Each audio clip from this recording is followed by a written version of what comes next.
नमस्कार साथियों, स्वागत है आप सभी का आपके अपने चैनल जीके फ्लैश ऑन में। दृष्टि द विजन की एनसीईआरटी के थ्रू जो हम क्वेश्चन कर रहे हैं, भारत एवं विश्व का भूगोल कक्षा 6 से 12 तक की एनसीईआरटी के जितने भी क्वेश्चन हैं और जो भी चैप्टर हैं, सब कुछ हम इनके क्वेश्चन और उनकी व्याख्या से कवर कर रहे हैं।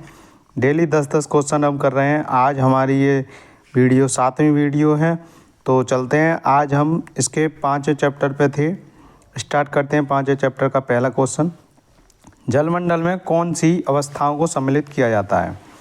तो जलमंडल में जल, बर्फ और जलवाष्प, ये तीनों ही अवस्थाओं को सम्मिलित किया जाता है, इसलिए इसका आंसर हो जाएगा डी, उपयुक्त सभी। पढ़ते हैं इसकी व्याख्या। व्याख्या में दे रखा है, पृथ्वी के बहुत बड़े भाग पर जल पाया जाता है, जिसे जलमंडल कहा जाता है। जलमंडल में जल की सभी अवस्थाएं जैसे बर्फ, जल, जलवाष्प सम्मिलित हैं। पढ़ते हैं हमारा नेक्स्ट क्वेश्चन। नेक्स्ट क्वेश्चन दिया है, जैव मंडल के अंतर्गत कौन कौन से परिमंडल शामिल हैं? तो जैव मंडल क्या होता है, जिसमें स्थल मंडल, जल मंडल एवं वायुमंडल, ये तीनों शामिल होते हैं। तो मैं आपको थोड़ा दिखा देता हूँ बना के कि कौन सा होगा जैव मंडल। अब ये देखिए, आप तीनों गोले कहाँ पर एक दूसरे को काट रहे हैं, इस जगह यहाँ पर ये तीनों गोले एक दूसरे को काट रहे हैं, इसी को हम बोलेंगे जैव मंडल। ये जो एरिया है, यहाँ पे तीनों गोले आपस में मिल रहे हैं, इसको क्या बोलेंगे हम? जैव मंडल।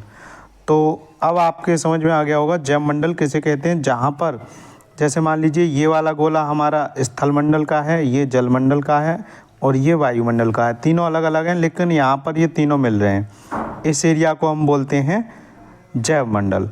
करते हैं इसकी व्याख्या। व्याख्या दे रखी है, पृथ्वी का वह सीमित क्षेत्र जहाँ तीनों परिमंडल एक दूसरे के संपर्क में आते हैं, जैव मंडल कहलाता है। इसी परिमंडल में सभी प्रकार के जीव पाए जाते हैं, अतः यह सबसे महत्वपूर्ण है।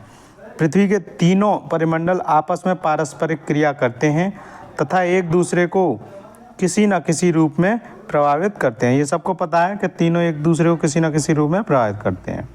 करते हैं हमारा next question, question number 3। Question दिया है, विश्व का सबसे ऊंचा शिखर कौन सा है? सबको पता है, माउंट एवरेस्ट। पढ़ते हैं इसकी व्याख्या। व्याख्या दे रखी है, स्थल की ऊंचाइयों को समुद्र तल से मापा जाता है। विश्व का सबसे ऊंचा शिखर माउंट एवरेस्ट है, जो समुद्र तल से 8,848 मीटर ऊंचा है। और दूसरा है हमारा K2, जिसको बोलते हैं गॉडविन ऑस्टिन, जो समुद्र से 8,611 मीटर ऊंचा है। और तीसरा दे रखा है कंचनजंगा, जो समुद्र तल से 8,556 मीटर ऊंचा है। कुछ स्रोतों में माउंट एवरेस्ट की ऊंचाई 8,850 मीटर तथा कंचनजंगा की ऊंचाई 8,598 मीटर मिलती है। तो आपको कोई भी कन्फ्यूज़न नहीं रखना है, आपको सब कुछ यहाँ पर बता दिया गया है। नेक्स्ट क्वेश्चन दिया है, क्वेश्चन नंबर 4। विश्व का सबसे गहरा भाग किस महासागर में स्थित है? तो उस महासागर का नाम है प्रशांत महासागर।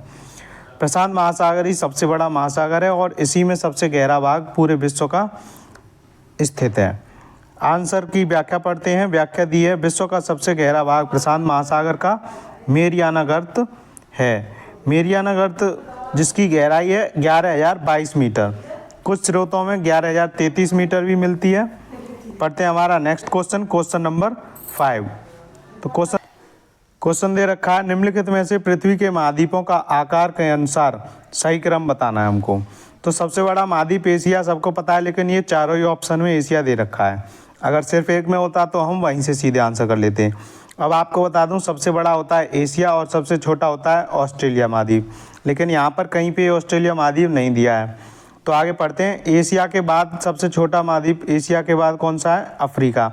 तो ये दो ऑप्शन में हमको अफ्रीका दिखाई दे रहा है, लेकिन अफ्रीका के बाद आता है उत्तर अमेरिका, दक्षिण अमेरिका। तो ये पहला ऑप्शन हट जाएगा और आंसर हो जाएगा हमारा ऑप्शन सी।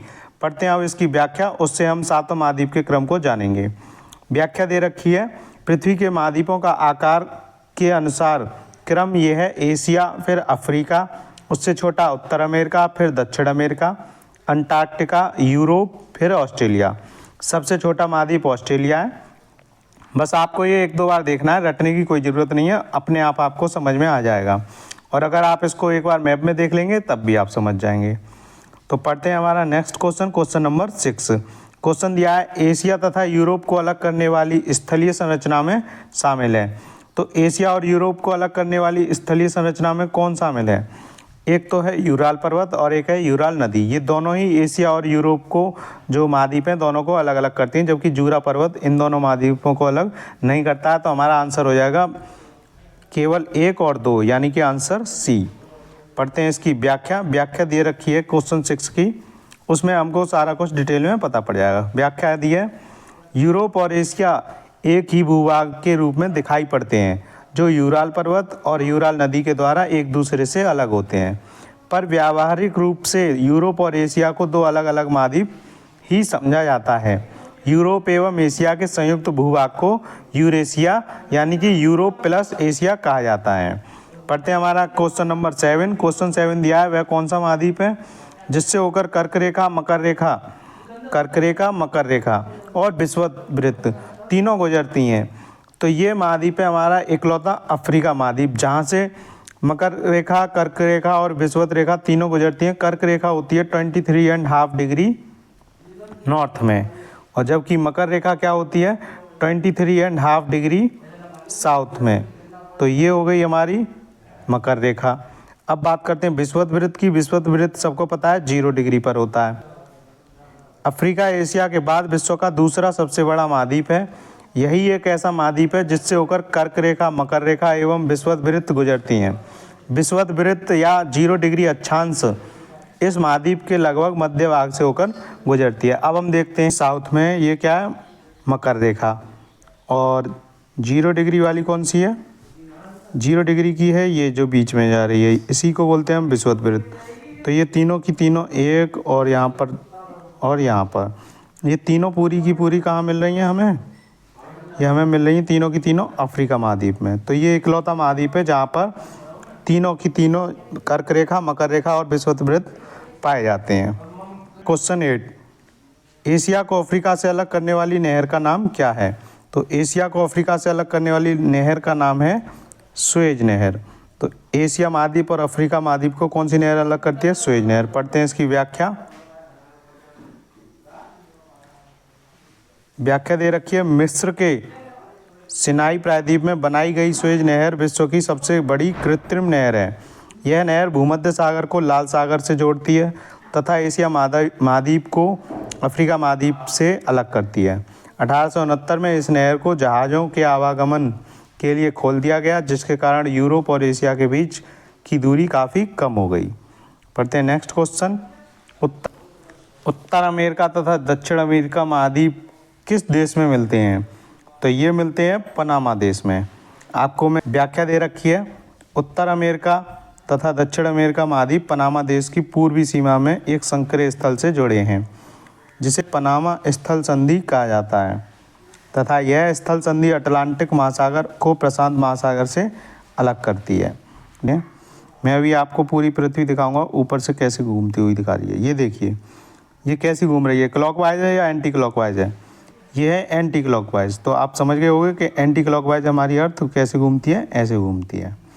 जबकि शुक्र और अरुण 2 ग्रह ऐसे हैं जो कि क्लॉकवाइज घूमते हैं। आज का हमारा आखिरी क्वेश्चन, क्वेश्चन 10, दक्षिण अमेरिका महाद्वीप के संदर्भ में नीचे दिए गए कथनों पर विचार कीजिए। इस महाद्वीप के पूर्व में प्रशांत महासागर तथा पश्चिम में अटलांटिक महासागर है। ये कथन गलत है क्योंकि उल्टा दिया है। दक्षिण अमेरिका महाद्वीप के पूर्व में होता है अटलांटिक महासागर, जबकि पश्चिम में होता है प्रशांत महासागर। जबकि दूसरा ऑप्शन दिया है, विश्व की सबसे लंबी पर्वत श्रृंखला एंडीज इसी के उत्तर से लेकर दक्षिण की ओर फैली है। ये बिल्कुल सही है। तीसरा ऑप्शन दिया है, इस महाद्वीप में विश्व की सबसे बड़ी नदी अमेजन नदी बहती है। ये भी सही है। तो इसका आंसर हो जाएगा 2 और 3, यानी कि आंसर बी। देखते हैं इसकी व्याख्या और आंसर। इसकी व्याख्या आंसर दोनों में ही आंसर क्या है, बी। और व्याख्या में दिया है, कथन एक असत्य है। दक्षिण अमेरिका महाद्वीप के पूर्व में अटलांटिक महासागर है तथा पश्चिम में प्रशांत महासागर है। इस महाद्वीप का अधिकांश भाग दक्षिणी गोलार्ध में स्थित है, जबकि कथन 2 और 3 सत्य हैं। तो 2 और 3 में क्या दे रखा था वो हमने पढ़ लिया, एक बार और नज़र डाल लेते हैं। 2 और 3 में दिया है, विश्व की सबसे लंबी एंडीज जो पर्वत श्रृंखला है वो इसके उत्तर से लेकर दक्षिण तक फैली है। और तीसरा ऑप्शन दिया था, इस महाद्वीप में विश्व की सबसे बड़ी नदी अमेजन नदी बहती है। ये दोनों ही पॉइंट काफ़ी इंपॉर्टेंट हैं, तो आपको ये दोनों पॉइंट याद रखने हैं। मिलते हैं आपसे जल्दी नेक्स्ट वीडियो में। तब तक आप अपनी बूंद बूंद से ज्ञान का सागर भरते रहिए। धन्यवाद।